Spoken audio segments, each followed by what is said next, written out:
Hi, I'm Ray Gibson, the CEO of StartMonday. We help anyone win a job in 15 seconds with a video you send from your own phone instead of sending just a CV.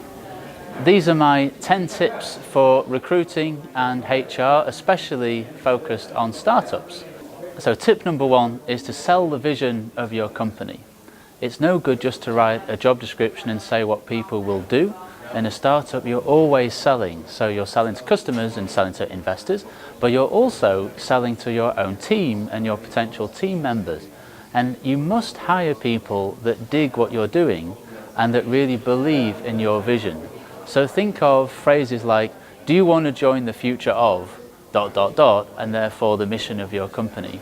If you can hire 4 or 5 people in your core team that all totally believe in what you're doing, you're going to succeed. Tip number 2 is try to hire people you know. Think of who you know in your network that could be made available to join your team. You've got such a big advantage of working with people you've worked with before or you know well, because you don't have to try to catch up on all of that history together. Maybe you went to school, maybe you worked in a previous job or used to go partying. It doesn't really matter. If you have a great relationship with someone, you've got a much greater chance of getting along in work. If you just hire somebody from the street, you've got all of that catching up to do, and really you're just rolling the dice and hoping to get lucky that you're going to get along in the office. Tip number 3 is do your interviews in different situations. I always recommend doing 2 interviews. Often people feel very different in a second interview. The candidate or the job seeker thinks they've already got the job and they relax a little bit more, they tell more stories, but also think about different situations. So if the first meeting is in an environment like this in your office location, take the next interview off-site, go for lunch, go out for dinner, introduce them to someone totally different, try to catch them off guard. I've even heard stories of people going on a road trip together, taking a flight. There's lots of things that you can do to try to get to know someone in a different way, and second interviews are a great opportunity. So be creative. You can give people tests to do, ask them to present your company back to you, for example. Lots of different things you can do to try and get to know someone in a different way.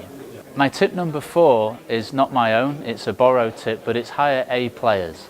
If you don't hire people who are truly amazing, you are going to fail.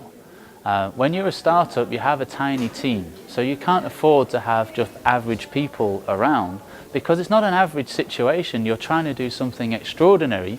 You're trying to change the world and bring something totally new, a revolution, if you like, into the world, and trying to win customers and do it all from a very low budget.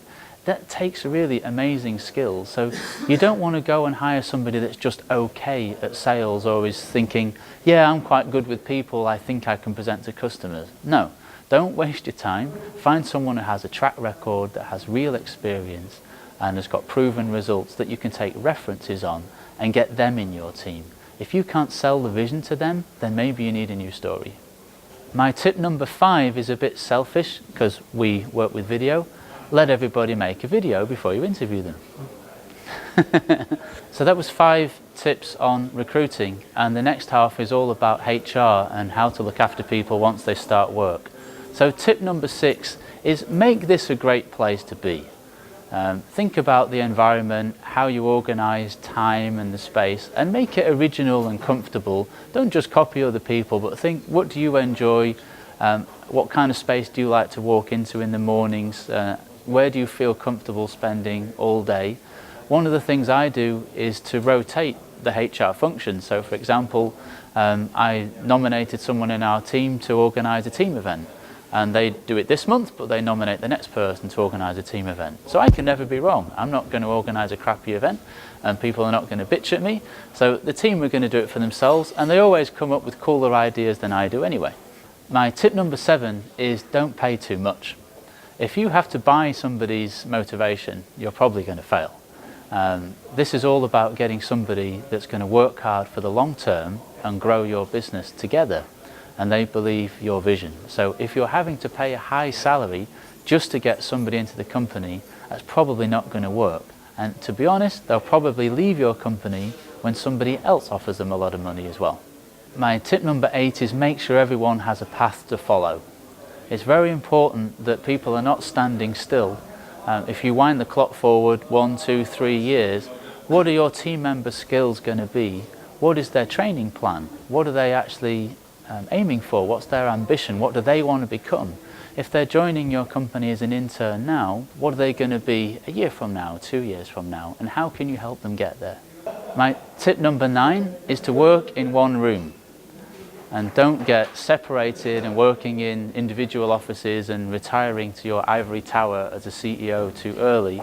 It's really good to be around one table, and you may need to walk away and make phone calls, but have that atmosphere of being very collaborative, working in one space, sharing almost everything. Then nothing gets missed, everyone is synchronized on the vision, everybody can comment what's going on. It's really motivating, it gets things done really fast, and it's a lot more fun. And my last tip, number 10, is to hire people you would like to spend the whole day with. Do not bother if you have some bad chemistry in an interview and you think, oh, well, they've got some skills, but I don't know if I can be with them the whole time. It's not going to work. The team's too small. You have to hire people you genuinely like. So it goes back to hiring people perhaps you already like and then thinking about bringing them into your company. But think, do I want to spend the whole day with this person? If I was flying somewhere on a bus for 3 or 4 hours, would I enjoy it or not? If the answer is no, I don't think you should hire them. So those are my 10 tips. If anyone wants to get in touch, Ray from StartMonday, and good luck growing your teams. Those are my 10 tips in recruiting and HR from StartMonday. We hope it's useful and that you can have a lot of fun growing your team. Don't forget to share this if you like it and to subscribe to this channel.